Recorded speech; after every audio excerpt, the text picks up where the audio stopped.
This morning's scripture that comes from Matthew's Gospel is the 18th chapter.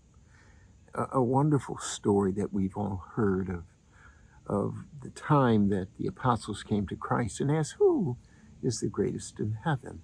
And Christ responded by asking his apostles to bring a child to him, which they did. And he said, if you could ever become as humble as this little child, that's the greatest in heaven. We have problems with humility. And humility stops all the graces of God from flowing into our spirits. Humility is not celebrated in this world in which we live. Unless you live, of course, in the spiritual world like I do. Spirituality and humility go hand in hand, enhancing one another. But Christ then goes on and talks about a sheep that has been lost. Out of the 100 that were there, the 100th one, the one that was lost. And what do they do in that case? Well, they go and search for that one that is lost. Not paying attention necessarily at that moment to those who have been saved and are gathered together, but the one that is lost is the one for whom they seek. You see, we are the lost sheep. We must count ourselves amongst those that God is seeking.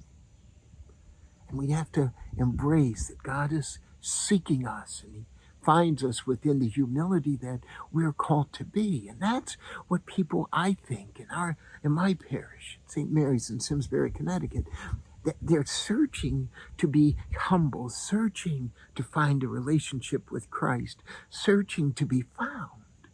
And the only place that you and I know that we can be found and loved and lifted up in humility is in our parish. And then once we are there, once we become a part of that community, we can then go out and share the beauty, the goodness, the love, the humility that we have gained in those places where we worship the God that is. So we are the lost looking for the lost, knowing that we know where we can be found. Because you see, that's the Christ that's searching for us. Every single one of us. I want to share with you something that I noticed at Mass this past Sunday at my parish. Or should I say God's parish that I attend, St. Mary's. We have noticed that we have quite a few young folks in our parish now.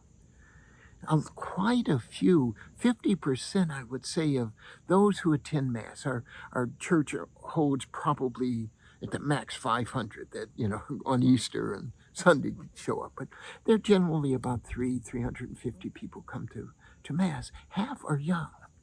And the most blessed thing that we hear is crying. That's right. We hear teaching crying, and there's this old Baptist thing that goes, if your church ain't crying, if you don't hear crying, then your church is dying. You see, we are to welcome these young folks, and we do it through humility, by lifting, by nourishing, by loving. That's what our church needs to do in order for it to grow. Every church needs to be able to explain, explore, and to live humility and profound and deep love, welcoming absolutely every single one that Christ loves. And Christ loved everybody. Everyone is welcome to our parish. Scripture, one of our popes once wrote a letter about the doors of the church being open so that all could come. Well, I think the doors are open so we can go out and get them. That we can go out of our churches and help God find those who are lost. Because the only place I know that we can be fixed and made whole again is within our congregations, where our parish is alive and God feeds us with His blessed sacrament.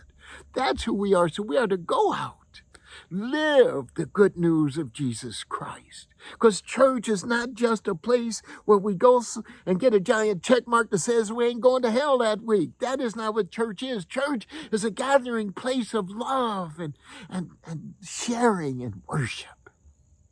That's the way we are Sorry, getting too excited. I had breakfast this morning with two great people, George and Jennifer Peterson, who came to visit. And I wanted to say hello to Jennifer Atkins in Seattle, and particularly to Paula Raskin.